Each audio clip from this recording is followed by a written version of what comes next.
দর্শক, ইস্পাহানি মির্জাপুর চমকতবাক অনুষ্ঠানে আপনাদের সবাইকে স্বাগত জানাচ্ছি। আপনাদের সাথে আছি আমি মনজুর আলমুদ্দিন।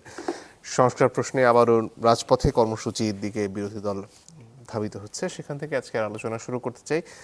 মূল বিতর্ক তৈরি হচ্ছে অধ্যাদেশগুলো নিয়ে, যেখানে বেশ কয়েকটি গুরুত্বপূর্ণ অধ্যাদেশ আইনে রূপান্তরিত না করার দিকে বিএনপি এগোচ্ছে। তারা আরও সময় নেওয়ার কথা বলছেন এইসব ব্যাপারে। পরিস্থিতি আসলে কোন দিকে যাচ্ছে সেখান থেকে আলোচনা শুরু করব আমরা। আমাদের সাথে তিনজন সম্মানিত অতিথি যোগ দিয়েছেন। আছেন জনাব হাবিবুর রহমান হাবিব, তিনি বিএনপি চেয়ারপারসনের উপদেষ্টা। আছেন জনাব রাজিকুজ্জামান রতন, তিনি সহ সাধারণ সম্পাদক মার্শদ, এবং মনিরা শারমিন, যুগ্ম আহ্বায়ক, জাতীয় নাগরিক পার্টি। আপনাদের তিনজনকেই স্বাগত আমাদের এই অনুষ্ঠানে। শুরুতে জনভাবে আপনার কাছে আসতে চাই। অনুষ্ঠান শুরুর আগে আমরা আলাপ করছিলাম যে এই চ্যানেল থেকেই একদিন টকশো করে বেরিয়ে যাওয়ার পথে আপনাকে তুলে নিয়ে যাওয়া হয়েছিল, এবং সেই সময় আসলে বিএনপির নেতাকর্মীরা কি অবস্থার মধ্যে দিয়ে গেছেন সেটা আসলে আপনাদেরকে আলাদা করে বলার বা জানানোর কোনো প্রয়োজন বোধহয় নেই। এরপরেও এসে গুমের মতো আইন বা বিচার বিভাগের স্বাধীনতা, যেই বিচার বিভাগে আপনাদের শতাধিক মামলা নিয়ে আসলে দিনের পর দিন ঘুরতে হয়েছে, এখনও সব মামলা শেষ হয়নি, সেই বিচার বিভাগের স্বাধীনতার প্রশ্নে কেন এই মুহূর্তে ধোঁয়াশা তৈরি হচ্ছে? আপনাকে ধন্যবাদ। আপনার মাধ্যমে চ্যানেল 24-এর সম্মত দর্শক শ্রোতাদেরকে আমার সশ্রদ্ধ সালাম। বিজ্ঞ দুজন আলোচক রতনে, মনিরা শারমিনকে শুভেচ্ছা। আসলে এই চ্যানেল থেকে গ্রেপ্তার হয়েছিলাম 2015 সালে 12 জানুয়ারি। এবার আমাকে প্রথম সাজাটা দিয়েছিল বিগত সরকার। আমার সাথে সাজান ভাই ছিলেন, লিঙ্কন ভাই ছিলেন, শামীম ছিলেন, বেলাল ছিলেন, মনির ছিলেন, এবং সেই মামলায় সাজা দিয়েছিল আমাকে 4 বছরের সাথে 2 বছর। এখন আপনি আমাকে যে প্রশ্নটা করছেন যে মামলা নিয়ে, এখন মামলা কিন্তু আমাদের শেষ হয়নি। যেগুলো আমরা রেজিস্ট্রি করে রেখেছেন আছে ওই অবস্থা, কারণ এখন 110 মামলা আছে, শেষ হচ্ছে না। আমরা বিচার বিভাগের স্বাধীনতা আমরা চেয়েছিলাম, আমাদের 31 দফার মধ্যে আমাদের পরিষ্কারভাবে বলাও আছে, মানে বিচারক নিয়োগ থেকে শুরু করে সব।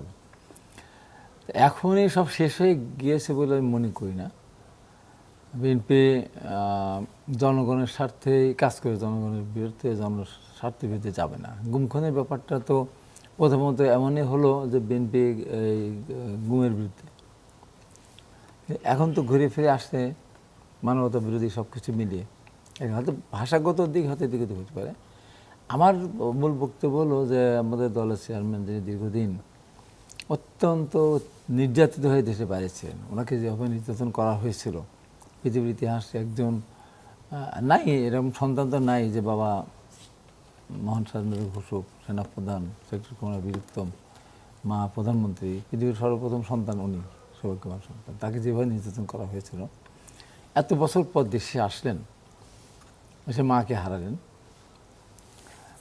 তারপরেও এত অপপ্রচার, এমন কোনো অপপ্রচার নেই তার বিরুদ্ধে করা হয়নি। তারপর জনগণ তার প্রতি বিশ্বাস রেখে, শহীদ জিয়া রহমানের প্রতি বিশ্বাস, খালেদা জিয়ার প্রতি শ্রদ্ধাবোধ রেখে কিন্তু বিএনপিকে ভোট দিয়েছে। 2-3 আসন তারা পেয়েছে। এবং আমি মনে করি যে বিএনপির বেঈমান বিশ্বাসঘাতক মির্জাফররা যদি তার সাথে কথা দিয়ে বিশ্বাসঘাতক না করতো, অর্থাৎ আমাদের 70 জন প্রার্থী ছিল বিদ্রোহী, এই প্রার্থী না থাকলে আমি আজকে আপনার জাতীয় সংসদ সদস্য থাকতাম। আমারও কোনো এরকম সন্ত্রাসী মাস্তান এবং সাবেক সংসদ সদস্য উনি প্রত্যাহার করে নিয়েছিলেন, উনি ছিলেন। শেষ পর্যন্ত ভোটটা নিজেরা করেন, ভোটটা দিয়েছে তারিখটাকে। তো তা নাহলে আরও 50টা আসন হতে পেত। তো এখন কথা হলো যে সেই বিএনপি এত মেজরিটি নিয়ে জনস্বার্থের বিরুদ্ধে যাবে বলে আমি বিশ্বাস করি না। ঘুরে ফিরে একটা পর্যায়ে জনস্বার্থেই কাজ করবেন। এবং কেমন তো 48 দিন বয়স, এখন তো সংসদ, প্রথম অধিবেশন সংসদে, সেটা তো এখন তো অধিবেশন এই শেষই হয়নি তো এখনও। আমি মনে করি যে জনগণের স্বার্থে বিএনপি কাজ করবে, এবং জুলাই আর যে চেতনা বা মুক্তিযুদ্ধের যে চেতনা, সব কিছু মিলে দেশের মানুষের এখন যে বর্তমান যে পরিস্থিতির দিকে আমরা যাচ্ছি, ইরান আক্রান্ত হওয়ার পর টোটাল বিশ্ব অর্থনীতি টালমাটালের দিকে, ইউক্রেন যুদ্ধ হওয়ার কারণে যে অবস্থা হয়েছিল, এখন এই তেল কিনে যে বাংলাদেশে যেটা আছে, পেট্রোল পাম্প 2টা পাশাপাশি ডাকে, ভাই আসেন, ভাই আসেন, ভাই নেন, আর এখন লাইন থাকতেছে। এই লাইন থাকার পেছনে কিছুটা আবার কারণ আছে, আমাদের নৈতিকতার অবক্ষয়। এই আইনগুলোর প্রসঙ্গে থাকতে চাচ্ছিলাম। আমি বলতে চাই যে সেখানে প্রশ্নটা হচ্ছে, বিএনপির তরফ থেকে তো বলা হচ্ছে যে আরো যাচাই বাছাই আপনারা করতে চান। এখন আইনটা এই যে অধ্যাদেশগুলো রয়েছে সেটা একটা সময়ের মধ্যে যদি সংসদ গ্রহণ না করে তাহলে সেটা বাতিল হয়ে যায় স্বয়ংক্রিয়ভাবে। সেক্ষেত্রে যে শূন্যতাটা তৈরি হচ্ছে সেটা আপনারা কেন করতে দেবেন? কারণ আইনটা পাশ হওয়ার পরেও তো পরিবর্তন সম্ভব, সেদিকে কেন যাচ্ছেন? না, এখনো তো সেই কেবল তো 48 দিন গেল, কতদিন পরে বাতিল হতে এই স্বয়ংক্রিয় 12 তারিখে সম্ভবত শেষ দিন। 12 তারিখে শেষ হয়ে যাবে? না, তার আগে বিএনপি অবশ্যই, বিএনপিতে চিন্তা ভাবনা কিছু আছে, এমন কিছু কাজ বিএনপি করবে না যেটা নিয়ে বিতর্কিত হবে। এবং এখন একটা জিনিস, বাংলাদেশের এখন যে সংকট, এই সময় আমার মনে হয় যে সব কিছু মিলে, আমরা তো আওয়ামী লীগের উদাহরণ তো আমাদের সামনে আছে, সব কিছু নিজের করেও কিছুই নিজের থাকে না। তো বিএনপি আমার মনে হয় যে দিন শেষে জনগণের জন্য যেটা সঠিক বা জনগণের যেটা চাহিদা সেটাই পূরণ করলে আমি বিশ্বাস করি আর কি। যদি আমি সংসদে নেই, আলোচনায় আমি অংশগ্রহণ করি না বা আমি সংসদ শুনিও না, শোনার সুযোগ আমার হয় না। এখন যদি ওনারা যে সংসদে ভবিষ্যতে চায় তাহলে কথা বলবেন, আমরা আশা করি যাক, সে যাক, নাম আসতেছে যেহেতু।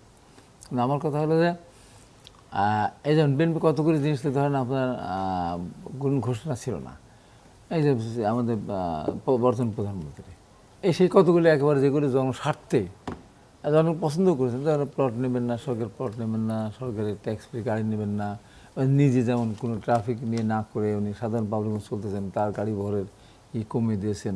আমি মনে করি যে এইভাবে জনস্বার্থে কাজ করুক। যেমন এখন সচিবেরা গাড়ি নিয়ে যায়, একজন সচিব একের গাড়ি নিয়ে যায়, ইয়ে দিয়ে দিক, মানে আপনি কী বলে, হাইস দিয়ে দিক বা মাইক্রোবাস দিয়ে দিক বা সুন্দর একসাথে সচিবেরা যাক, আমাদের স্বাস্থ্যটা হোক। তো আমি মনে করি যে এইদিকে খেয়াল রেখে সব কিছু মিলে যেগুলি আপনার আইন বলছে যে আমরা একটু যাচাই বাছাই করেই করতে চাই। বিএনপি একটা দায়িত্বশীল দল, দীর্ঘদিন কয়েক বছর ক্ষমতায় ছিল, দেশের জনগণ তাদের বিশ্বাস রেখেছে, জনগণের বিশ্বাস ভঙ্গ বিএনপি করবে এমন কাজ হবে বলে আমি বিশ্বাস করি না। জি, মনিরা শারমিন, এখনো সময় শেষ হয়ে যায়নি, যাচাই বাছাইয়ের কথা বিএনপির তরফ থেকে বলা হচ্ছে। সেই ক্ষেত্রে যে সরকারের হানিমুন পিরিয়ডের কথা বলা হয়, এর মধ্যেই আবার রাজপথে কর্মসূচি দেওয়াটা বিএনপির তরফ থেকে বলা হচ্ছে এই মুহূর্তে যৌক্তিক নয়। আপনাদের কি বক্তব্য এই ব্যাপারে? ধন্যবাদ। যারা দেখছেন তাদের শুভেচ্ছা এবং আমার বিজ্ঞ সহালোচক যারা উপস্থিত আছেন তাদের শুভেচ্ছা। দেখেন, মানে অনেকেই এই কথাটা বলেন যে এই সরকারের হানিমুন পিরিয়ড, কিন্তু এই সরকারের তো আসলে হানিমুন পিরিয়ড মানে হওয়ার কথা না। কারণ এই সরকার, বিএনপি সরকার তো নতুন না, মানে বাংলাদেশের মাটি মানুষের সাথে এবং একেবারে আমি যদি বলি তৃণমূল পর্যন্ত যেই দলটির মানে সাংগঠনিকভাবে যাদের বিস্তৃতি আছে সেটি হচ্ছে বিএনপি।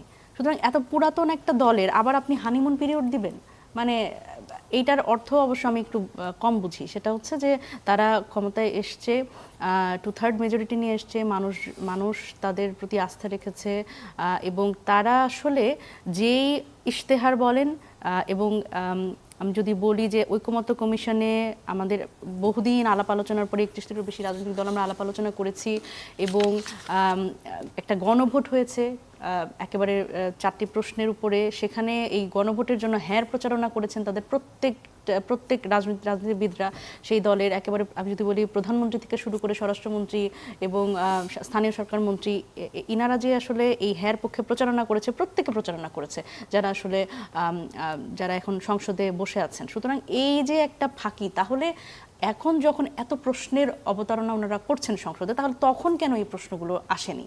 ধরেন এখন ওনারা বলছেন গণভোট সংবিধানে নাই, গণভোট অবৈধ, এই কথা যখন বলছেন তখন হচ্ছে আমাদের প্রশ্ন আসে, তাহলে এর আগে কি বৈধ ছিল? তাহলে নির্বাচনের আগে কেন ওনারা সম্মত হয়েছিলেন? তাহলে জনগণের সাথে এক ধরনের প্রতারণামূলক আচরণ ওনারা করেছেন। এবং এটি কিন্তু বর্তমান স্পিকার মেজর হাফিজ সাহেব উনি কিন্তু বলেছেন, উনি মানে স্পিকার হওয়ার আগে উনি বলেছেন যে এটি আসলে যদি আমরা না করতাম তাহলে নির্বাচন হতো না বা নির্বাচন পিছিয়ে যেত, সেজন্য আমরা আসলে এই গণভোটের পক্ষে প্রচারণা করেছি। সুতরাং এই যে মনের মধ্যে একটা এবং বাইরে আরেকটা, জনগণের সাথে এটা সুস্পষ্ট প্রতারণা। এবং দেখেন, খুবই দুঃখজনক ব্যাপার হচ্ছে এটাই যে যেই কয়েকটি অধ্যাদেশের কথা বলা হচ্ছে, বিশেষ করে 11টি অধ্যাদেশ যেটি বাতিলের কথা বলছে, এবং সেটি কোনো সুনির্দিষ্ট করে যদি বলি, এখানে হচ্ছে একটা বিষয় সামনে আসছে বারবার করে, সেটা হচ্ছে যখন নির্বাহী ক্ষমতা কমে যাচ্ছে যেই অধ্যাদেশের জন্য সেই অধ্যাদেশ তারা বাতিল করে দিতে চাচ্ছেন, এবং যেই অধ্যাদেশ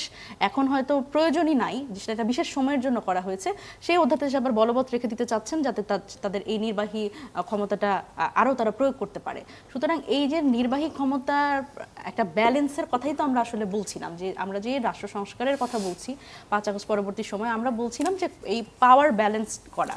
বিএনপির তরফ থেকে বলা হচ্ছে যে এই আইনগুলো বিশেষ করে বিচার বিভাগের সচিবালয়ে বা বিচারক নিয়োগ এবং গুম সংক্রান্ত যে আইন, এগুলো তারা আরেকটু যাচাই বাছাই করে নতুন করে করতে চান, সেটার ব্যাপারে আপনার কি বলেন? দেখেন, এটি তো তাহলে একেবারে ল্যাপস করে দেওয়ার যেই ব্যাপারটা ওনারা মন্তব্য করেছেন, তো এটির তো দরকার ছিল না। ওনারা যদি সৎ নিয়তি থাকতো যে না ঠিক আছে, আমরা এই সুপ্রিম জুডিশিয়াল কাউন্সিল আমরা চাই, তারপরে মানে এই বিচার বিভাগের আলাদা আমরা সচিবালয় করব, এবং পুলিশ সংস্কার কমিশনের আলাদা একটি কমিশনের মাধ্যমে আমরা আইজিপি নিয়োগ করব, এবং এই যে স্বতন্ত্র জায়গাগুলো প্রাতিষ্ঠানিক দলীয়করণ আমরা চাই না, এই জিনিসগুলো যদি আসলে ওনাদের মনের মধ্যেই থাকতো তাহলে ওনারা ল্যাপস করে দেওয়ার কথা কেন বলছেন? কারণ আইন তো পরবর্তীতে সংশোধন আনা যায়। সুতরাং এই যে 11টা অধ্যাদেশ গত অন্তর্বর্তীকালীন সরকারে এটি যাচাই বাছাই হলো, সেখানে মন্তব্য থাকতে পারে, সংশোধন আনা যেতে পারে, কিন্তু এটি ল্যাপস করে দেওয়ার পেছনে যুক্তি কি, এটিও তো তারা পরিষ্কার করছেন না। এখন দেখেন এখানে কেন সন্দেহের উদ্রেক হচ্ছে, সেটা হচ্ছে আমরা দেখছি যে বিএনপি সরকার ক্ষমতায় আসার পর থেকেই এই প্রতিষ্ঠানগুলো যেভাবে করে দলীয়করণ করা হচ্ছে, আপনি দেখেন যে এই বাংলাদেশ ব্যাংকের গভর্নরের নিয়োগ থেকে শুরু করে আজকে এই বিসিবির যে নতুন কমিটি হলো, সেটি তো বিসিবি আমরা জানি বাংলাদেশ ক্রিকেট বোর্ড, কিন্তু এখানে অনেকেই বলছে, আমি বলছি না, বিএনপি ক্রিকেট বোর্ডে পরিণত হয়েছে। সুতরাং এই যে পারিবারিক একটি কমিটি দেয়া হলো যে অমুকের ছেলে তমুকের মেয়ে, এই দিয়ে মানে অমুকের ছেলে তমুকের বউ, এবং এই দিয়ে যখন একটি কমিটি করা হয় তখন প্রাতিষ্ঠানিক দলীয়করণের চূড়ান্ত পরিস্থিতিতে আমরা এখন আছি। সুতরাং এই অধ্যাদেশগুলো বাতিলের মাধ্যমে তারা যে আবার আসলে সেই জায়গাতেই তাদের নির্বাহী ক্ষমতা কমানোর দিকে যাচ্ছে, মানে কমাবে না, এটি তো আসলে বলাই যায়। এবং দেখেন এই যে গুম অধ্যাদেশ, এটি নিয়ে তো বারবার আলোচনা হচ্ছে, মানবাধিকার কমিশন অধ্যাদেশ, এই জায়গাগুলোতে অসুবিধার কি আমাকে একটু বলেন। এটার মধ্যে তো কোনো অসুবিধা নাই যে গুমের শিকার, দেখেন একটা সংসদে সর্বোচ্চ মানে বিরোধী দল এবং সরকারি দল, দুই দলের মধ্যেই গুমের শিকার মানুষরা কিন্তু সংসদে এবার এমপি। সেই সংসদ কিভাবে করে গুম প্রতিরোধ প্রতিকার অধ্যাদেশ বাতিল করার জন্য প্রস্তাব আনে, এবং সেখানে যারা গুমের শিকার যারা ছিলেন তারা সংসদ, মানে আমি যদি বলি যে সরকারি দলে, সেটা আমি বুঝতে পারি না, এটা আমার বোধগম্য হয় না যে কিভাবে আসলে তারা এটা মেনে নেন। যেমন আমি যদি বলি যে এখানে ইলিয়াস আলী, তার ওয়াইফ আছেন, হুমাম কাদের আছেন, তারপরে আমি যদি বলি বিরোধী দলে আছেন হচ্ছে ব্যারিস্টার আরমান। সুতরাং এই সংসদ থেকে তো আসলে আমরা এটা এক্সপেক্ট করি না যে এখানে এই ধরনের একটা গুরুত্বপূর্ণ অধ্যাদেশ সেটি বাতিল হয়ে যাক। এবং দেখেন এখানে, এবং গুরুত্বপূর্ণভাবে সালাউদ্দিন আহমেদ, তিনি নিজেও তো আসলে গুমের শিকার ছিলেন, তো মানে এই জায়গাতে উনি তো সংবিধানের নানান ফাঁকফোকর দিয়ে নানান কথা বলবার চেষ্টা করেন, কিন্তু এখানে আসলে ওনার ব্যাখ্যাটা কি? এবং এখানে বলা হচ্ছে যে এখানে যাতে সর্বোচ্চ শাস্তির কথা বলা হচ্ছে, যে সেটার জন্য নাকি ওনারা এটা ল্যাপস করে দিচ্ছেন, পরবর্তীতে ওনারা সংশোধন করবেন, কিন্তু সর্বোচ্চ শাস্তি অলরেডি অধ্যাদেশের মধ্যে আছে। অধ্যাদেশের মধ্যে সর্বোচ্চ শাস্তি মৃত্যুদণ্ড আছে, এবং যদি জীবিত ফিরে আসে গুমের শিকার ব্যক্তি, সেখানে যাবজ্জীবন আছে, এটা স্পষ্টভাবে লেখা আছে। তারপরে ওনারা বলছেন যে এটি নাকি 10 বছরের শাস্তি দেওয়া আছে, ওনারা মৃত্যুদণ্ড দিতে চান। তো এই অধ্যাদেশের বিষয়গুলো যারা আসলে বলছেন, মানে জাতীয় সংসদে দাঁড়িয়ে, তারা আসলে অধ্যাদেশগুলো পুরোপুরি পড়ে বলছেন কিনা এটি নিয়েও আমার সন্দেহ আছে। এবং দেখেন এই যে মানবাধিকার যেই অধ্যাদেশটি, এই অধ্যাদেশটি দেখেন আইন শৃঙ্খলা বাহিনীর বিরুদ্ধে তারা তদন্ত করতে পারবে না এখন। তার মানে আমরা সেই 2009 সালের যেই অধ্যাদেশ, সেখানে আমরা ফেরত যাচ্ছি, মানে এই 12 তারিখের পরেই। তার মানে যেখানে আসলে আইন শৃঙ্খলা বাহিনী যেই ঘটনার সাথে জড়িত, সেই ঘটনার তার মানে মানবাধিকার কমিশন সরাসরি সেটা তদন্ত করতে পারবে না। তাহলে আলটিমেটলি আমাদের এই যে এতদিনে আমরা এত সংস্কারের কথা বলছি, আমরা প্রাতিষ্ঠানিক দলীয়করণের বিরুদ্ধে কথা বলছি, তাহলে আলটিমেটলি কি হলো? তাহলে আলটিমেটলি যেটা হলো সেটা হচ্ছে বিএনপি এই সংস্কার তার দলীয় এজেন্ডা বাস্তবায়নের মতো করে করতে চায়। তো এটা তো আসলে আমাদের এই মুহূর্তে কাম্য না। ধন্যবাদ। একটা কথা ঘুরে ফিরে আসে জনাব রতন, সেটা হচ্ছে কি বিএনপি চায় সরকারটা একটা শক্তিশালী সরকার হোক, এবং অন্তর্বর্তী সরকারের সময় যখন সংস্কারের আলাপ হচ্ছিল তখন তাদের প্রতিবাদের বা দ্বিমত পোষণের একটা অন্যতম জায়গা ছিল যে এই সবগুলো সংস্কার হয়ে গেলে, যেগুলো প্রস্তাবিত ছিল, সরকারটা দুর্বল সরকার হবে। তারা কি সেই পথেই হাঁটছেন এখন? তারা একটা শক্তিশালী সরকার, যেটা আসলে রাষ্ট্রের সবগুলো বিভাগের উপর নিয়ন্ত্রণ বজায় রাখতে পারবে, সেরকম কি কিছু মনে হচ্ছে, নাকি যে কথা তারা বলছেন সেটা আপনি বিশ্বাস করেন যে তারা আসলে আরো ভালো আইন করবেন বলে এমনটা করছেন? প্রথমে একটা কথা মনে হয় বলে নেওয়া উচিত যে রাষ্ট্রটা আসলে কি। লেনিন একটা সময় ব্যাখ্যা করে দেখিয়েছিল যে রাষ্ট্র হচ্ছে শ্রেণীর হাতে দমন পীড়নের হাতিয়ার। এই কথাটা অনেকেই মানতে চান না, রাষ্ট্রকে একটা সুপ্রা ক্যারেক্টারে নিয়ে যেতে চান, রাষ্ট্রকেই একটা বিষয় হিসেবে। রাষ্ট্র কার হাতে থাকবে তার উপর নির্ভর করবে রাষ্ট্রটা কেমন আচরণ করবে। তো ফলে এখন রাষ্ট্রটা যাদের হাতে আছে, রাষ্ট্র এবং সরকার এই দুটোর মধ্যে পার্থক্য কি? রাষ্ট্র হচ্ছে একটা মেশিনারি, আর সরকার আসে কখনো অভ্যুত্থানের মাধ্যমে আসে, কখনো বিপ্লবের মাধ্যমে আসে, কখনো নির্বাচনের মাধ্যমে আসে। এখনকার এই সরকারটা অভ্যুত্থান পরবর্তী পরিস্থিতিতে নির্বাচনের মধ্যে দিয়ে এসছে। ফলে এই সরকারের পিছনে অভ্যুত্থানের আকাঙ্ক্ষা আছে, আর নির্বাচনের মধ্যে দিয়ে জনগণের ম্যান্ডেট আছে। ফলে এই সরকারের দায় অনেক বেশি, দায়িত্বটাও অনেক বেশি। অভ্যুত্থানটা কেন অনিবার্য হয়েছিল বাংলাদেশে? কারণ নির্বাচনের মধ্য দিয়ে আগের সরকারকে কোনোভাবেই সরানো যেত না। সেটা 14 নির্বাচন, 18 নির্বাচন এবং 24-এর নির্বাচনে প্রমাণ হয়েছে। এবং যদি স্বাভাবিক প্রক্রিয়া চলতো তাহলে 29-এর নির্বাচনে সেই সরকারই থাকতেন। ফলে জনগণের কাছে অভ্যুত্থান করা ছাড়া আর কোনো বিকল্প ছিল না। এটা বিকল্পহীন প্রতিরোধ পর্ব ছিল অভ্যুত্থান। অভ্যুত্থানের মধ্যে দিয়ে যে আকাঙ্ক্ষাগুলো তৈরি হলো, সেই আকাঙ্ক্ষার সবচেয়ে বড় অপমৃত্যু ঘটলো কিন্তু অভ্যুত্থানের পরবর্তী 18 মাসের সরকারের মধ্যে দিয়ে। অভ্যুত্থানের চেতনাটাকে কিভাবে কালিমালিপ্ত করে ফেলা হলো, যার ফল এখন অনেক দিন আমাদের জনগণকে বহন করতে হবে। এখন যে প্রশ্নটা আপনি তুলেছেন যে আমরা বিচার বিভাগকে স্বাধীন দেখতে চেয়েছিলাম, আমরা দুর্নীতি দমন কমিশনকে সক্ষম দেখতে চেয়েছিলাম, আমরা গুমের শিকার হতে চাই না, এগুলো যেমন বলেছি, সাথে সাথে কি আমাদের একটা নারী কমিশন ছিল না? আজকে যারা কথা বলছেন তাদের অনেকেই কিন্তু সেই নারী কমিশনের বিরুদ্ধে কি অশ্রাব্য ভাষায় কথাবার্তা বলেছিলেন। আচ্ছা, আমাদের একটা শ্রম সংস্কার কমিশন ছিল না? সেই বিষয়টা তো আলোচনায় আসছে না। ফলে এরকম অনেকগুলো বিষয় আছে। আমাদের গণমাধ্যম সংস্কার কমিশন ছিল। তো ফলে দেখুন, আমরা শুধু রাষ্ট্র পরিচালনার ক্ষেত্রে কোন কোন বিষয়গুলো সেটাকে সামনে নিয়ে এসে যে বিষয়গুলো রাষ্ট্রের গণতান্ত্রিক চরিত্র গঠনের জন্য প্রয়োজন সেগুলোকে কিন্তু আড়ালে রেখে দিলাম। দেশের 50% বেশি নারী, তাদেরকে মর্যাদাপূর্ণ জীবনের দিকে যাওয়ার কোনো পথ কি রাষ্ট্র নির্ধারণ করে দেবে না? এগুলো একটা দিক। আর হলো বিচার প্রত্যাশিত দেশের সকল মানুষ। আর কেন গুমের ভয়ে আতঙ্কিত হয়ে থাকতে হবে মানুষকে? তাহলে এই জিনিসগুলো খুবই গুরুত্বপূর্ণ। আমরা যেটা বলতে চাই যে গণ অভ্যুত্থানের মধ্য দিয়ে গণতন্ত্রের যে আকাঙ্ক্ষা ছিল, সে আকাঙ্ক্ষার বিপরীত পথে যেন কেউ না হাঁটে। তাতে কি হবে? একদিকে জনমনে যেমন হতাশা তৈরি হবে, হতাশা কিন্তু আবার আরেকটা বিক্ষোভের জন্ম দেবে। এটা হলো একটা দিক। 2, বিএনপি তার 31 দফার 1 নম্বর দফায় বলেছিল তারা সংবিধান সংস্কার করবেন, হ্যাঁ, কিন্তু ব্যাখ্যার মধ্যে বলেছিলেন তারা আগের অগণতান্ত্রিক সংশোধনীগুলোকে রহিত করবেন অথবা পরিবর্তন করবেন। তার মানে হেডিংয়ে সংস্কারের কথা বললেও ভিতরে কিন্তু তারা সংবিধান সংশোধনের কথাই বলেছিলেন। তাহলে সেই সংবিধান সংশোধনের জায়গায় তারা যাবেন, এটা নিয়ে হয়তো একটা বিতর্ক হবে। কিন্তু 2 নম্বর পয়েন্টে যেটা বলেছিলেন, তারা যেটা রিকনসিলিয়েশনের কথা বলেছিলেন, তা রিকনসিলিয়েশনের দৃষ্টান্তটা কোথায়? অন্তর্বর্তীকালীন সরকারের সময় যে মামলাগুলো করা হয়েছিল, খেয়াল করে দেখুন তো এই মামলাগুলো কোনো নৈতিক ভিত্তি আছে? আইনি ভিত্তি আছে? আজকে শিরিন শারমিন চৌধুরী, তিনি স্পিকার ছিলেন, তিনি একটা অগণতান্ত্রিক পদ্ধতিতে নির্বাচন বা একটা ভুয়া নির্বাচনের মধ্য দিয়ে গঠিত পার্লামেন্টে তিনি স্পিকার ছিলেন, সেটা হচ্ছে একটা বিষয়। কিন্তু তাই বলে তাকে খুনের মামলার আসামি করতে হবে? তাকে খুনের মামলার আসামি কারা করেছিল? অন্তর্বর্তীকালীন সরকার। এই অন্তর্বর্তীকালীন সরকারের উপর আমরা দায়িত্ব দিয়েছিলাম গণতান্ত্রিক রূপান্তরের পথে অন্তর্বর্তীকালীন সময়ে সমস্ত কিছু ঠিক করবার। আজকে শিরিন শারমিন চৌধুরী কিন্তু বাংলাদেশের জন্য একটা দীর্ঘদিনের একটা চিহ্ন হয়ে থাকবেন। একটা পার্লামেন্টারি স্পিকারের বিরুদ্ধে কীরকম মিথ্যা মামলা দেওয়া যায়। একসময় আমাদের বিরুদ্ধে মিথ্যা মামলা দিয়েছিল, আমার বিরুদ্ধে চুরির মামলা ছিল, হোটেলের ক্যাশ বাক্স চুরির মামলা, হাবিব ভাইয়ের বিরুদ্ধে মামলা ছিল। তো ওই জায়গায় থাকবে, তাহলে রিকনসিলিয়েশন কোথায় হচ্ছে? এটা তো রিটালিয়েশনের জায়গায় চলে আসলো। আমরা তো প্রতিশোধের জায়গায় প্রতিহিংসার রাজনীতিটা করতে চাই নাই। ওই গান্ধী একটা কথা বলেছিলেন না, যদি চোখের বদলে চোখ এই নীতি দিয়েই পরিচালিত হয় তাহলে তো গোটা পৃথিবীটা অন্ধের পৃথিবী হয়ে যাবে, কারণ আপনার চোখ আমি নেব, আপনি আমার চোখ নেবেন।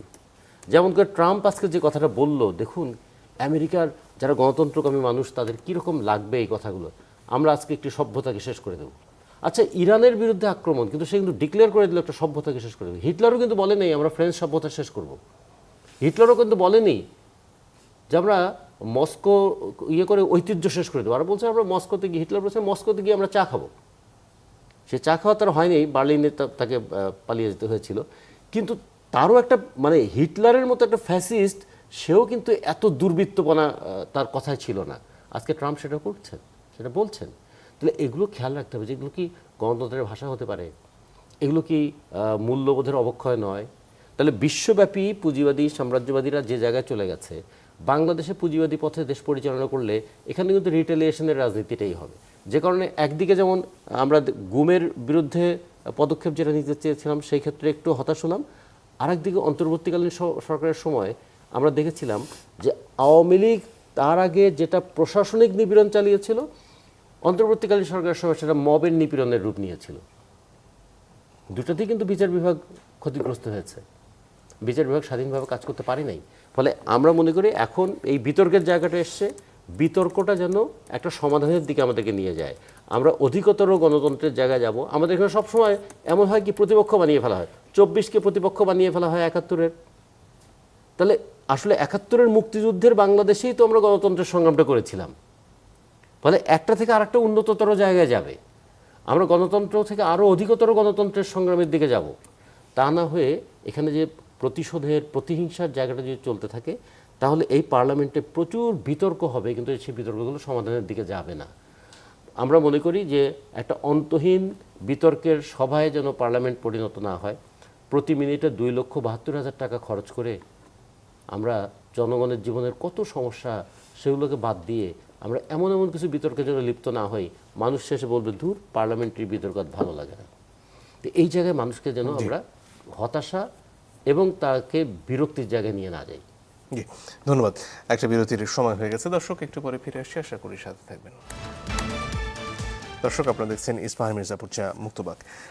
মনিরা শারমিন, আপনার কাছে ফিরে আসতে চাই। কতগুলো বিষয় নিয়ে বেশ আলোচনা চলছে, তার মধ্যে আমিন হামজার দুজন নারী সংসদ সদস্যকে নিয়ে অত্যন্ত আপত্তিকর বক্তব্য যেমন আছে, নাসিরউদ্দিন পাটোয়ারির একটা ভিডিও বেশ ছড়িয়ে পড়েছে যেখানে তিনি আব্বাস বলে একটা ঘুষি মারার যন্ত্রে ঘুষি মারছেন, এবং এগুলো নিয়ে আসলে সার্বিকভাবেই যে রাজনৈতিক সংস্কৃতির পরিবর্তনের কথা আপনারা বলেছেন, সেটা কি খুব বড় প্রশ্নের মুখে পড়ছে?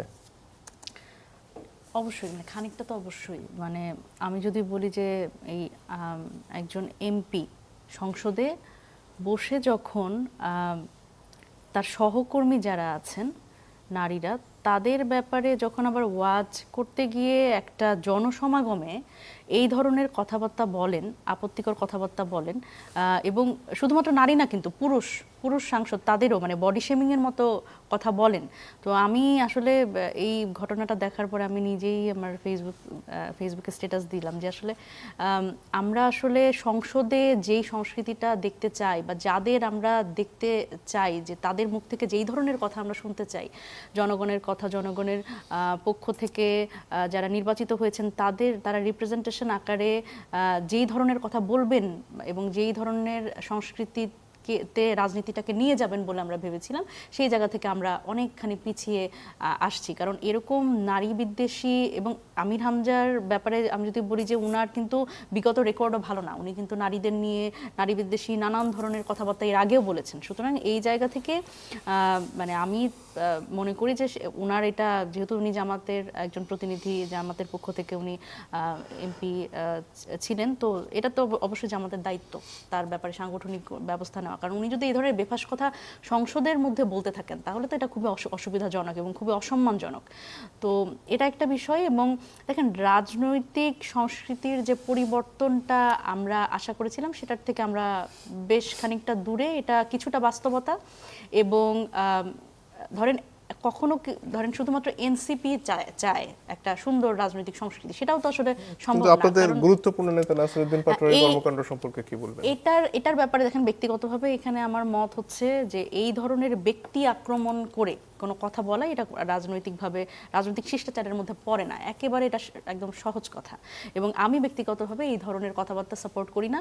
এবং যখন রাজনীতিটাকে যখন আমরা দলীয়ভাবে আপনি সমালোচনা করতে পারেন, আমরা একটা দলকে, দলের পলিসি নিয়ে, দলের কর্মকাণ্ড নিয়ে আমরা কট্টর সমালোচনা করি তো, আমরা তো টকশোগুলোতে এসে কথাবার্তা বলি, কিন্তু আমি ব্যক্তিকে এমন একটা জায়গায় নিয়ে গেলাম যেখানে তিনি সামাজিকভাবে একেবারে হেয় প্রতিপন্ন হচ্ছেন বা তাকে একেবারে ডেমোনাইজ করে ফেলার যে একটা প্রবণতা, এটা আসলে রাজনীতিবিদ হিসেবে আমি এটা সমর্থন করি না। এবং আমার মনে হয় এইটা একটা কম সময়ে এক ধরনের পাবলিক সেন্টিমেন্ট হয়তো আমার পক্ষে আসবে, একটা পপুলারিটির হয়তো আসবে, একটা পপুলিজমের রাজনীতি হয়তো সাময়িকভাবে হবে, খুব মানে বেশ কিছু মানুষ হয়তো আমাকে সমর্থন করবে, কিন্তু এটা আলটিমেটলি আমার রাজনৈতিক ক্যারিয়ারের জন্য একজন যদি বলি যে একজন রাজনীতিবিদ হয়ে ওঠার যে প্রক্রিয়া, সেখানে আসলে আমার ইমেজকে অনেক এখানে বাধাগ্রস্ত দল করবে। হিসেবে এনসিপি কি কিছু অবস্থান আছে? দেখেন, এটি তো আসলে খুবই ব্যক্তি পর্যায়ে, মানে এটা তো এমন জায়গায় উনি আসলে কাজটা করেছেন, সেটা মানে ওনার খুবই ব্যক্তিগত পর্যায়ে, ওনার আশেপাশের লোকজন আছে, উনি মনে হয় একটা ট্যুরে গিয়ে দেশের বাইরে হয়তো এই ধরনের একটা বিষয় করেছেন, কিন্তু সেটা নিয়ে তো আসলে মানে এখনো আমাদের ওই রকম কোনো কথা বলা হয় নাই। আর উনি আসলে ওনার জায়গা থেকে কেন এরকম একটা ব্যবহার করেছেন এটা আসলে জানি না। আমি মানে নির্বাচন তো শেষ, নির্বাচনে ওনার প্রতিদ্বন্দ্বী হিসেবে মির্জা আব্বাস সাহেব ছিলেন, কিন্তু এখন পর্যন্ত উনি যদি একটা মানুষকে আসলে কেন এভাবে করে নির্বাচনের আগে এনসিপি জামাতের যখন জোট হলো তখন এটাকে নির্বাচনী জোট হিসেবে বা নির্বাচনী মোর্চা হিসেবে আপনার পরিচয় করিয়েছিলেন। এখন আপনারা একসাথে যুগপৎ আন্দোলনেও যাচ্ছেন। এর পাশাপাশি আবার স্থানীয় সরকার নির্বাচনের জন্য এনসিপি আলাদাভাবে প্রার্থীও ঘোষণা করেছে তাদের তরফ থেকে। এনসিপির পরিকল্পনাটা কি আসলে জোট নিয়ে? জোট নিয়ে এই মুহূর্তে পরিকল্পনা হচ্ছে স্থানীয় সরকার নির্বাচনের ক্ষেত্রে আমরা এখন পর্যন্ত এককভাবেই একেবারে তৃণমূল পর্যন্ত আমরা প্রার্থী দিচ্ছি। আমরা সিটি কর্পোরেশন 5টা সিটি কর্পোরেশনের প্রার্থী অলরেডি ঘোষণা করেছি এবং অন্যান্য জায়গায় আমরা মেয়র প্রার্থী এবং কাউন্সিলর প্রার্থী এগুলো আমরা বিভাগীয় যে সভাগুলো এগুলোর মাধ্যমে নির্বাচন করার চেষ্টা করছি। আর জোটের কথা যদি বলি, যে এই মুহূর্তে জোটের পক্ষ থেকে যেই কাজটা করা হচ্ছে, যে দেখেন সংস্কার নিয়ে তো আসলে আমরা একটা বড় ধরনের ধাক্কা খেলাম এই সংসদে এসে, যেটা একটা আমাদের শঙ্কা ছিল এতদিন পর্যন্ত নির্বাচনের আগ পর্যন্ত, এটা এখন খানিকটা আমাদের বাস্তবতায় পরিণত হয়েছে। যে আসলে এই যে গণভোটটাকে অস্বীকার করা এবং গণভোটের যে রায়টাকে সেটাকে অগ্রাহ্য করার মাধ্যমে এবং যে গুরুত্বপূর্ণ অধ্যাদেশগুলো অন্তর্বর্তীকালীন সরকারের সময় হয়েছে সেইগুলো আসলে বাস্তবায়ন না করে সেগুলো ল্যাপস করে দেওয়ার যে একটা বিষয় আমরা দেখছি বিএনপির পক্ষ থেকে, সেটা নিয়ে আসলে আমরা অনেকখানি চিন্তায়। তো সেই জায়গা থেকে আমরা সংস্কারের ব্যাপারটা নিয়ে আমরা এই যুগপৎ আন্দোলনে যাচ্ছি।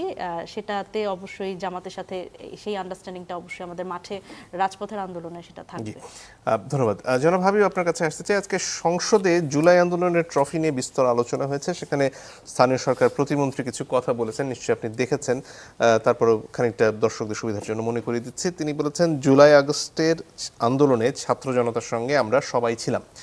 ট্রফি আমরা কারো কাছে নিতে যাইনি। ক্যাপ্টেনকে, সেটা অন্তর্বর্তীকালীন সরকারের প্রধান ডক্টর মোহাম্মদ ইউনূস ছিলেন। এই কারণে উনি লন্ডনে গিয়ে আমাদের ক্যাপ্টেন প্রধানমন্ত্রী তারেক রহমানের কাছে ট্রফি দিয়ে নির্বাচনের তারিখ নিয়ে আসেন। এতে প্রমাণিত হয় ছাত্র জনতার আন্দোলনের নেতৃত্বে মূল ভূমিকা কোন দলের ছিল, কোন নেতার ছিল। এই ট্রফির ব্যাপারটা এখন হঠাৎ করে সামনে আসছে কেন? এটা ধরেন উনি কথা বলতে গিয়ে হয়তো বলেছেন। এই সমস্ত আলোচনাগুলি না আসা ভালো। দেখেন, উনি যেটা 3টা ট্রফির কথা বলেছেন, 71, 90 এবং 2024। 71-এ বিএনপি জন্ম হয় নাই, কিন্তু বিএনপি প্রতিষ্ঠাতা শহীদ রাষ্ট্রপতি জিয়া রহমানের অনেক বড় ভূমিকা ছিল। সেখানে বিরোধী দলের কিন্তু ভূমিকা ছিল টোটালি নেগেটিভ। 24-এর যদি ট্রফির কথা বলেন, এখানেও বিরোধী দলের ভূমিকা একদম পজিটিভ ছিল না। রাস্তায় আন্দোলন সংগ্রাম কিছুই করেন, তারা একজন লোক আহত হয় না, তাকে রাজিকুদ্দিন রতন তার সাক্ষী, একজনও না। আমি তো এই আন্দোলনের প্রথম সারির নেতা ছিলাম। 24-এ যদি বলেন, 24-এ কিন্তু ঘোষণা দিয়ে যে দলের কর্মী, দলের নেতা সেই হিসাবে কিন্তু এখানেও তাদের ভূমিকা নেই। এখানে ভূমিকা তাদের সাথে গিয়ে জোট বেঁধেছে যে এনসিপি। এবং এনসিপি প্রথমের দিকে বলেছিল যে স্বাধীনতা বিরোধী বা এই ধরনের একটা কথা বলার মধ্য দিয়ে যখন এগোচ্ছিল, তখন গোলাম পরব বলেছিলেন বাপের সাথে লাগতে এসো না, এরকম একটা অশোভন উক্তি করেছিলেন। তারপরে শেষ পর্যন্ত এনসিপি তাদের সাথে গিয়ে কিছু আসন, 30টা আসন নিয়ে তারা টোটালি 300 আসনে মানে এর স্বাধীনতা বিরোধীদের পক্ষে বক্তব্য দিলেন 270 আসনে। এখন যে জায়গাটা আমি বলতে চাচ্ছি যে কথাটা হয়তো ওইভাবে বলতে গিয়েছে, আজকে যেভাবে বাগড়ম্বর করে বিরোধী দল, এটা করতে পারতো না যদি বিএনপি, আমরা যারা নেতা, আমরা জনাব তারেক রহমানের সাথে কথা দিয়েছিলাম যাকে মনোনয়ন দেওয়া হবে তার পক্ষে কাজ করবে। কিন্তু বিএনপি প্রায় 70 জন এই মানে এই ধরনের নেতাকর্মীরা তার দলের সাথে বিশ্বাসঘাতকতা করেছে, একদম পুরো মির্জাফরের ভূমিকা পালন করেছে। তারা স্বতন্ত্র প্রার্থী হয়েছিল, যেখানে আমার পাবনার 3, পাবনা 4 এরকম অনেক আসন আমরা হারিয়েছি। এবং যারা যেখানে স্বতন্ত্র প্রার্থী হয়নি অনেকে, সেখানে তারা বিএনপির প্রার্থীর বিপক্ষে কাজ করেছে। তো এইগুলির কারণেই আজকে কিন্তু এই যে 78টা আসন পাওয়ার কারণে তার অতীতের সমস্ত কিছু ভুলে গিয়েছে। এই যে ভোট সংখ্যা, এই যে তাদের সিট সংখ্যা, এর পিছনে তাদের নিজস্ব শক্তি কতটুকু আর আওয়ামী শক্তি কতটুকু তাদের পক্ষে কাজ করেছে, সেটাও তারা ভুলে গেছে। ভুলে গিয়ে যে এই সমস্ত কথা, যেন সংসদে আলোচনা চলছে, সংসদে আলোচনার মধ্যে দিয়েই তো সমাধান করা যেতে পারে। এখনই 48 দিন বয়স সরকারের, দেশে এখন একটা ক্রাইসিস চলছে ইরান যুদ্ধের কারণে। এই মুহূর্তে রাজপথে আন্দোলন ঘোষণা করা এমন কোনো বিরাট একটা কিছু হয়ে গেছে বলে, জরুরি হয়ে গেছে আমি মনে করি। অন্তত আলোচনার মধ্যে দিয়ে হতে পারে। দীর্ঘদিন আমরা একসাথে আন্দোলন করেছিলাম। এখন যে জিনিসটাই বলবো যে আমার দেশটাকে সামনে দিকে এগিয়ে নিতে হবে। আমরা জুলাই আন্দোলনের কৃতিত্ব আমরা নিতে একা নিতে চাই না, হয়তো কোনো কথা তারা বলেছেন। এবং যেখানে আমাদের জাতীয় সংসদের মতন একটা জায়গায় এই কথাটা বলতে গিয়ে না, এই প্রত্যেকটা মুহূর্ত তো জনগণের টাকায় সেটাই চলে, সেখানে সেখানে এই ধরনের কথা কি বলা চলে? মানে এরকম কথা না আসা ভালো। যেমন আমির হামজা যেমন নারীদের নিয়ে কথা বলতে, তার বলার দরকার নেই, বলার দরকার নেই, ছিল না তো কিছু। আমার কথা হলো যে এই মুহূর্তে দেশের সমস্যা, যেমন আমাদের প্রধানমন্ত্রী দেখেন অনেকগুলি ঘোষণা না দিয়ে কিন্তু কতগুলো সুন্দর সুন্দর কাজ উনি করে গেছেন, কিন্তু দৃষ্টান্ত স্থাপন করেছেন যা বাংলাদেশের মতো রাষ্ট্রে এটা চিন্তাই করা যায় না। এই যে নিজে সিকিউরিটি কমিয়ে দিয়ে যাচ্ছেন, সকালবেলা নাইটে অফিস করতে, মানে কর্মচারীরা যেভাবে কর্মকর্তারা অফিস করেন সেভাবে উনি করতেছেন। আবার ঠিকই সংসদে উনি যাচ্ছেন, কথা বলছেন। আমাদের এই তাকে অনুসরণ করা উচিত। আমরা যেহেতু এখন উনি আমার দলের চেয়ারম্যান, তাকে অনুসরণ যদি আমরা করি এবং সেইগুলো চিন্তা করে, আসলে বিএনপি একটা দায়িত্বশীল দল এবং তার কর্মীদের দায়িত্বশীলতার সঙ্গেই কাজ করা উচিত এবং বক্তব্য সেভাবে করে। যেমন আপনার কথাটা আপনার মনিরাজ সালমানকে যেটা বললেন যে নাসিরুদ্দিন পাটোয়ারি যে ভাষায় কথা বলেন, এটা কোনো সভ্য ভাষা হলো?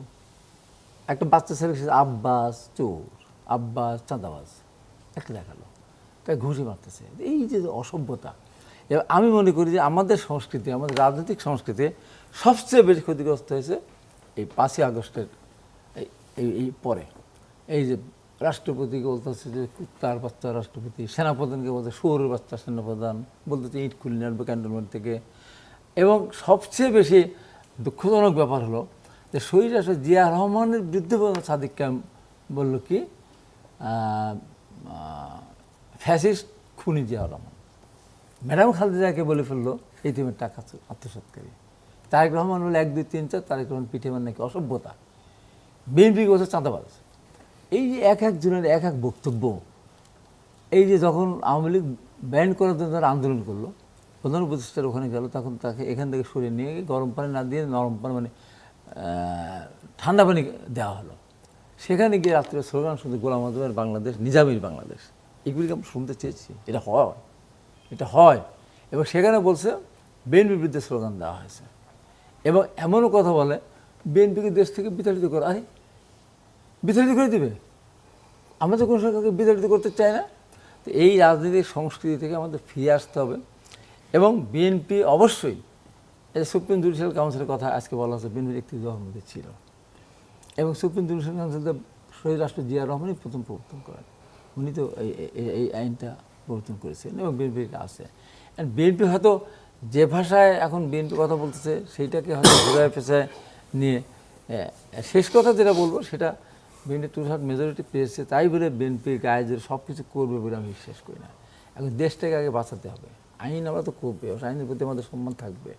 আমরা 90-কে যেমন অস্বীকার করি না, 90 কিন্তু 9 বছর আন্দোলন করতে হয়েছিল, আমাদের 9 বছর আন্দোলন করতে হয়েছিল, জীবন অনেক গিয়েছে রাস্তায়, বছরের পর আমাদের কারাগারে থাকতে হয়েছে, জেলখানে যেতে হয়েছে, মাইল থেকে হাসপাতাল থাকতে হয়েছে। তারপরেও কিন্তু আমরা এই সমস্ত ভাষা আমরা কোনো কিছু ব্যবহার করি নাই। এখন যেটা হচ্ছে দাবিদার, এই আন্দোলনে যে বিগত আন্দোলনে দাবিদার কিন্তু শুধু ছাত্ররা না। আপনি যদি শহীদের তালিকা দেখেন, ছাত্র কতজন? সাধারণ কর্মী, সাধারণ শ্রমিক, সাধারণ রিক্সাওয়ালা, সাধারণ দোকানদার, শিশু বাচ্চা, এই তালিকাটা কত লম্বা। তাদের তো আমরা এখানে এতটুকু তাদের যে আছে, ভূমিকা আছে, আমরা একবারও স্বীকার করি না। তাদের কোনো প্রতিনিধিত্ব নেই, কোনো প্রতিনিধিত্ব নেই তাদের। আমরা সব কিছু মালিক হয়ে বসে আছি। এই কথার পরিপ্রেক্ষিতে হয়তো এই সমস্ত কারণেই যে কথা বলেছে শাহ আলম সাহেব, স্থানীয় সরকার প্রতিমন্ত্রী, ওই কথা বলার হয়তো অন্যভাবে বলতে পারতো। আর এটা নিয়ে এখন আমাদের প্রতিযোগিতা করার কোনো কিছু নেই।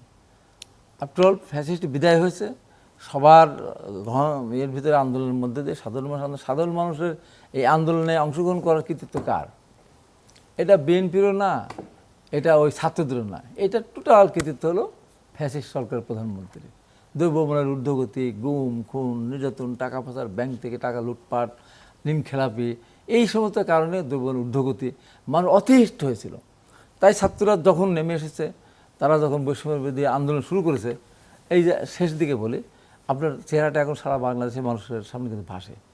ওই এতে যখন এরা ঘোষণা দিল ডিবি হারুনের ওখানে 6 জনকে নিয়ে গেল, যখন যে খাওয়ায় দাওয়ায়, তারপর যখন মুসলেখা নিল যে আমরা আন্দোলন সংগ্রাম করবো না, আমরা এর সাথে জড়িত না, আমরা এই পোড়ানো চালানো পোড়ানোর সাথে আমাদের সম্পর্ক নেই, আমরা সরকার পতনের আন্দোলনের সাথে নেই, তখন ওই মুহূর্তে আপনি মাহবুদ্দিন খোকন ওই ভূমিকা যদি সেদিন রাখতেন, এবং ঢাকা বিশ্ববিদ্যালয়ের কিছু শিক্ষক, জাহাঙ্গীর বিশ্ববিদ্যালয়, আসিফ নজরুল সহ, এই ভূমিকাটা মেইনলি আপনি মাহমুদ্দিন খোকন যে ভূমিকাটা সামনে দাঁড়িয়ে গেলেন, এই জন্য না দাঁড়াতেন আপনারা, বিশ্ববিদ্যালয় শিক্ষক না দাঁড়াতো, তাহলে আন্দোলন ঘরে ঢুকেছে তো, যে তার বিবৃতি দিয়ে হচ্ছে, এবং লেভেলে যারা ছিল তারা বলছেন না আমরা এটা মানি না, আমরা আন্দোলন চালিয়ে যাব।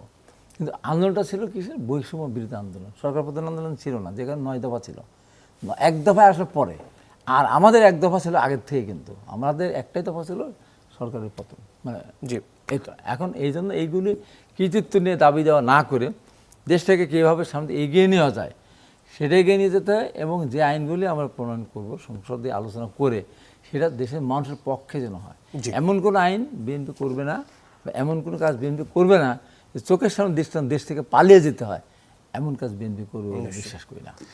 জনাব রতন, এই প্রসঙ্গে যদি কিছু যোগ করার থাকে নিশ্চয়ই করবেন। এর পাশাপাশি যে ভয়ঙ্কর সম্ভাবনা নিয়েই আসলে আজকের রাতটা শুরু হয়েছে, যেখানে ডোনাল্ড ট্রাম্প বলছেন যে একটি সভ্যতা তিনি ধ্বংস করে দেবেন, আসলে আমরা কি একটা পারমাণবিক যুদ্ধের দ্বার প্রান্তে দাঁড়িয়ে আছে কিনা, এবং বাংলাদেশের মানুষ গত 1 মাস ধরে আসলে যেভাবে যুদ্ধের কারণে নানানভাবে কষ্টের মধ্যে রয়েছেন, সেখানে আসলে সরকার আর কিছু করতে পারে কিনা এই কষ্ট লাঘবে?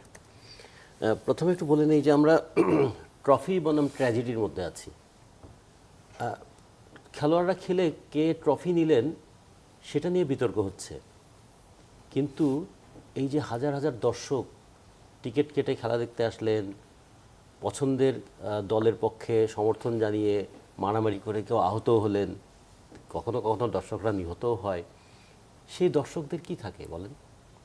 তেমনি লক্ষ লক্ষ মানুষ যারা রাস্তায় নেমেছিল তাদের কি আছে? এখন ট্রফি কার, ট্রফি তুমি কার, এই নিয়ে এখন বিতর্ক হচ্ছে। কে ট্রফি পেয়েছে আর কাকে ট্রফি দেয়া হয়েছে, এই তর্কগুলো চলবে। এই তর্ক কি আমাদের অন্য অনেক প্রয়োজনীয় আলোচনাকে ভুলিয়ে দিচ্ছে? এটাও কিন্তু মাঝে মাঝে মনে হয় যে কখনো কখনো আলোচনা করা হয় আলোচনাকে আড়াল করবার জন্য। আবার ধরুন একটা সময়ে একটা ঢাকা বিশ্ববিদ্যালয়ে আমাদের ছাত্রফ্রন্টের সম্মেলনে আমরা একটা কথা বলেছিলাম যে ধর্মের কথা শুনলে মানুষের মধ্যে মূল্যবোধ জেগে ওঠার কথা, কিন্তু ওয়াজে নারীদেরকে নিয়ে এবং অমুসলিমদেরকে নিয়ে এমন কথা বলা হয় তাতে কখনো নারীদের প্রতি ঘৃণা তৈরি হয়, কখনো অমুসলিমদের প্রতি ঘৃণা তৈরি হয়। ঘৃণা সঞ্চার করে কি কোনো ভালো জিনিস তৈরি করা যায়, এই কথা বলার অপরাধে যে কত গালিগালাজ এটা ফেসবুকে যেটা সহ্য করতে শুনতে হয়েছে। এখন দেখুন, এখন তো সেটা ওয়াজে ছিল, এখন তো পার্লামেন্টে চলে আসছে সেটা। তো এটা শুধুমাত্র মুখ ফসকে বলা না, এটা মনের ভিতর যে চিন্তা থাকে তারই বহিঃপ্রকাশ মুখ দিয়ে বেরিয়ে আসে। এই জায়গাগুলো একটু আমাদের খেয়াল রাখা দরকার। ঠিক একই ঘটনা আমরা দেখলাম কতবার একটা সমৃদ্ধ সভ্যতা 1492 সালে আমেরিকা আবিষ্কার হয়েছে। আবিষ্কার হয়েছে মানে কি, তার আগে কি আমেরিকাতে মানুষ ছিল না?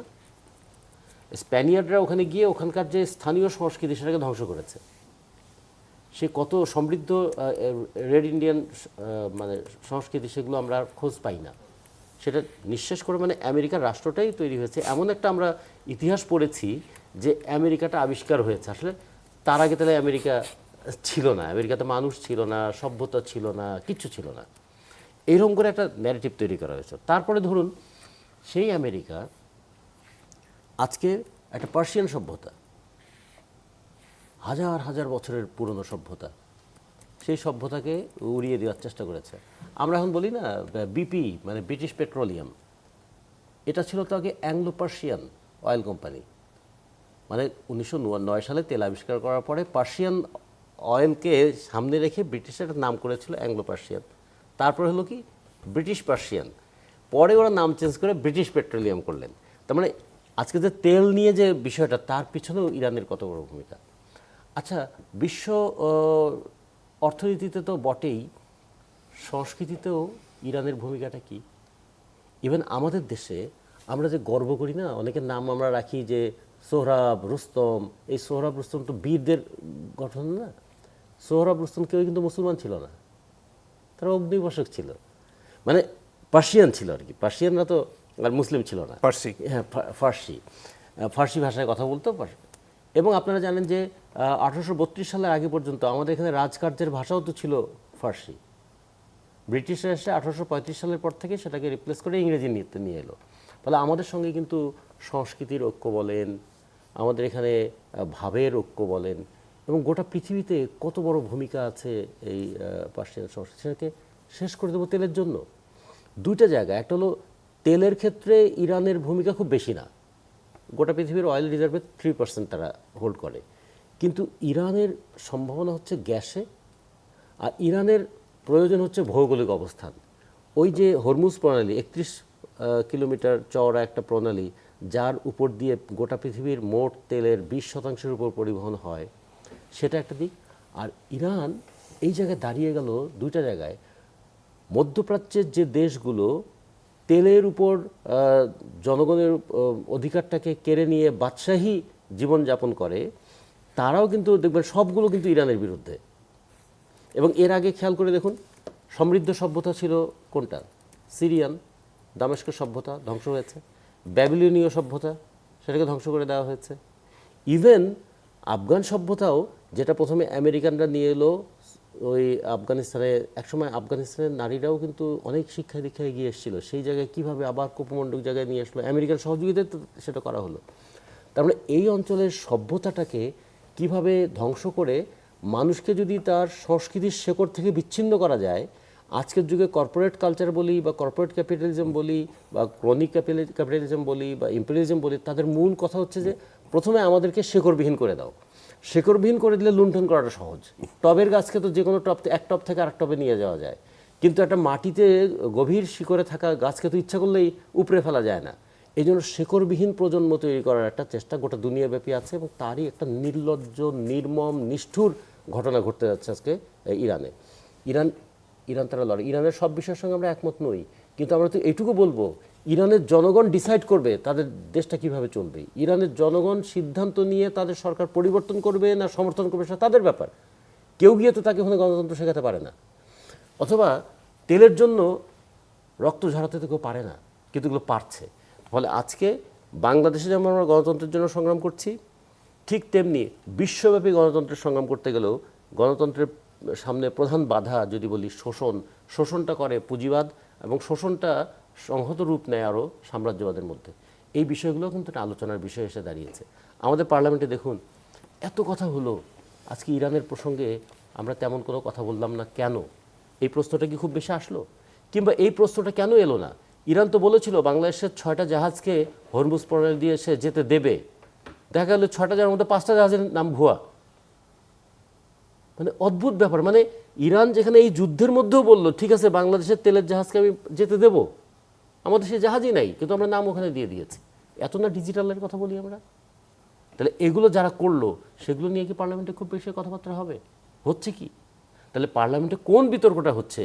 জনগণের আজকে দেখুন তেলের এই সংকট আমরা কেন ইয়ে করলাম? জাপানের মতন দেশ যার 1 ফোঁটা তেল নাই, একটুকু গ্যাস নাই, সেও তো 250 দিনের তেলের রিজার্ভ করে রাখে। আর আমাদের দেশের নিজস্ব গ্যাস এখনও আমাদের আছে, সামান্য কিছু হলেও তো কিছু কয়লা আমাদের আছে। তো সেটার পরেও আমাদের এখানে তেলের রিজার্ভ করে রাখার ক্ষমতা 20 দিনের বেশি নাই কেন? টাকা নাই বলে?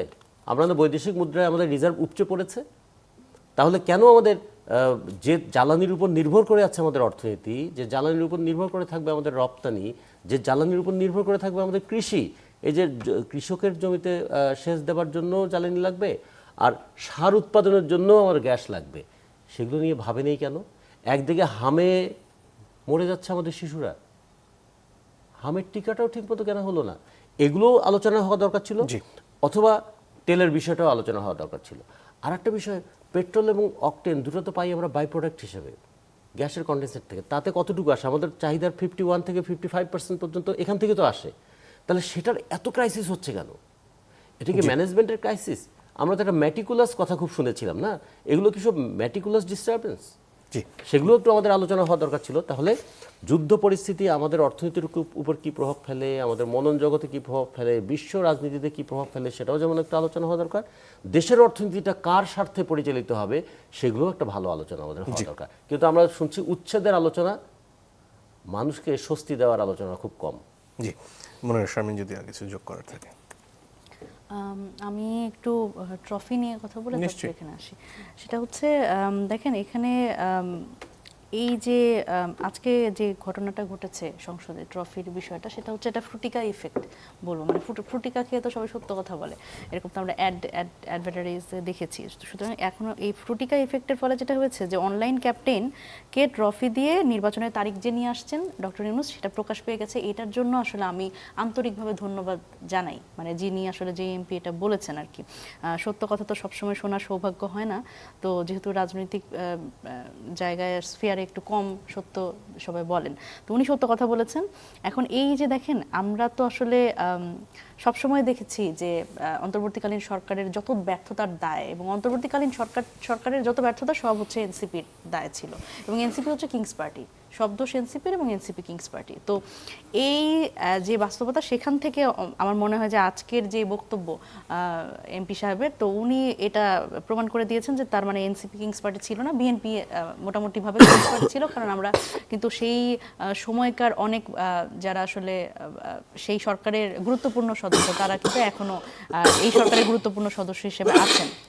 তো সেই জায়গা থেকে মানে এই বিষয়টা সামনে আনা একটা গুরুত্বপূর্ণ ব্যাপার ছিল। এবং দেখেন সংসদে নানান বিষয় নিয়ে কথা হচ্ছে, এবং জনগুরুত্বপূর্ণ অনেক বিষয় নিয়ে কথা হচ্ছে, যেমন হামের টিকা নিয়ে কথা হয়েছে, এবং সেখানে কিন্তু খুব গুরুত্বপূর্ণ একটা বিষয় এসছে যে এই 9 মাস বয়সী যে বাচ্চাদের আসলে এই টিকাটা পাওয়ার কথা, কিন্তু এটা কেন 6 মাসেই আসলে এফেক্টেড হচ্ছে বাচ্চারা, সেই জায়গাতে আসলে আমাদের যেই আইডিসিআর আছেন, মানে রোগতত্ত্ববিদ যারা আছেন, তারা আসলে এই জায়গাটা মানে কোনোভাবে অ্যাসেস করতে পারলেন কিনা, বা স্বাস্থ্য মন্ত্রণালয় থেকে আসলে আগাম কোনো ধরনের এই ব্যাপারে কোনো ধরনের তাদের কোনো সংকেত ছিল কিনা, বা এই বিষয় নিয়ে তাদের কোনো গবেষণা আছে কিনা। তো এই জায়গাগুলোতে আসলে অবশ্যই এটা ইয়ে করা দরকার ছিল, মনোযোগ দেওয়া দরকার ছিল, এবং খুব গুরুত্বপূর্ণভাবে মানে যে ম্যানেজমেন্ট এখন অনেক ক্ষেত্রে বলা হচ্ছে যে অন্তর্বর্তীকালীন সরকারের এটা কাজ ছিল। কার কাজ ছিল তার থেকে বড় কথা হচ্ছে যে এখানে শিশু মারা যাচ্ছে, এটা আটকানো একটা গুরুত্বপূর্ণ ব্যাপার। এবং দেখেন এই যে জ্বালানি সংকটের কথা যখন আমরা বলছি, আমরা তো কিছু হলেই পশ্চিমা বিশ্বের কথা বলি, আমরা অন্যান্য দেশের রেফারেন্স দিই, অন্যান্য দেশে আসলে কিভাবে করে এই জ্বালানি সংকটটা ওনারা মোকাবেলা করছে, এবং দিনে আসলে মানে কত করে আসলে এই জ্বালানি তারা দিচ্ছে, এবং তারা কিন্তু এইটাতে একটা মানে জরিমানাও ঠিক করেছে। আমি যদি বলি যে জাপানে, চীনে, এই জায়গাগুলোতে কিন্তু এই জ্বালানির ক্ষেত্রে তারা কিন্তু একটা বার সেট করে দিয়েছে যে এত লিটারের একজন মানুষ এত লিটারের বেশি নিতে পারবে না। সুতরাং এই যে ম্যানেজমেন্ট একটা ক্যাপাবিলিটি, এই জায়গাতে কিন্তু একটা গুরুত্বপূর্ণ ম্যানেজমেন্টের জায়গা আছে বাংলাদেশের পক্ষ থেকেও, যেটা আমরা এখনো নিতে পারি। জনাব হাবিব যদি আর সুযোগ করেন। এখানে যে দুইটা জিনিস নিয়ে আলোচনা হচ্ছে, এই দুইটা জিনিসের দায় যদি এই বর্তমান সরকার চাপানো হয়, এটা খুব দুঃখজনক। কারণ সরকারের বয়স যেদিন 10 দিন, সেদিন যুদ্ধ শুরু হয়েছে। তখন তো আমার ভাবি নাই যে জাপানের সাথে যদি আমার তুলনা করা হয় তাহলে কি হবে? আমার 20 দিন থাকলে তো আমার জাহাজ আসতে কয়দিন লাগে। এখন এটা হঠাৎ করে যুদ্ধটা লেগেছে, এটা বিএনপি জানতো না, আমরা কেউই জানতাম না। হামের টিকার কথাও যদি বলেন, হাম টিকাটা হঠাৎ করে এসেছে। এখন তো সরকার ক্ষমতা এসেই এই যে অ্যাসেসমেন্ট করা বা এই করা, এগুলো তো এই সরকারের। হ্যাঁ, এখন ম্যানেজমেন্ট করে সরকার ততটুকু পারছে, নিয়ন্ত্রণ করার চেষ্টা করতেছে। তেলের ব্যাপারে যেমন অন্য অন্য দেশের সাথে তুলনা করলে আমরা একবার জাপানে চলে, ইউরোপে চলতে হবে। আমার দেশের মানসিকতা কি? আমার যে মানসিকতা কত নির্মম আমি আপনাকে বলি। এই যে লাইন দেখেন, মোটরসাইকেল লাইন, শেষ করি, মোটরসাইকেল লাইন বলেন, গাড়ির লাইন বলেন, এই তেল নিয়ে গিয়ে কেউ কেউ আবার গিয়ে আপনার দোকানদারের কাছে বিক্রি, দোকানদাররা আবার ওই তেল বিক্রি করে হলো 250-300 টাকা। আমার নিজের গাড়ির ড্রাইভার আমি জিজ্ঞাসা করলাম যে তুই তেল কেন করাতে? ওই দোকানদারের কাছে। কেন? বলে যে লাইন ধরে অনেকক্ষণ সময় লাগে, 4-5 ঘন্টা সময় লাগে, যে দোকানে যাচ্ছে। তো দোকানদার পায় কোথায়? ওই দোকানদার ওখান থেকে নিয়ে আসে, পেট্রোল পাম্প থেকে নিয়ে আসে। তো এই আমাদের মানসিকতা পরিবর্তন করতে। তারপর দেখেন কতগুলো জায়গায় তেল ধরা পড়েছে। জি, ধরা পড়েছে কাদের? ধন্যবাদ। আসলে কাদের কাছে ধরা পড়েছে? সবই দেখা যাচ্ছে যে বিরোধী দলের যে সমস্ত তারা সেই তেলগুলিকে মজুত করেছে। এই সময় একেবারেই ফুরিয়ে গেছে। বেড়ে আসতে হবে। আপনাদের তিনজনকে অনেক ধন্যবাদ। দর্শক, আপনাদেরকে ধন্যবাদ জানিয়ে বিদায় নিচ্ছি।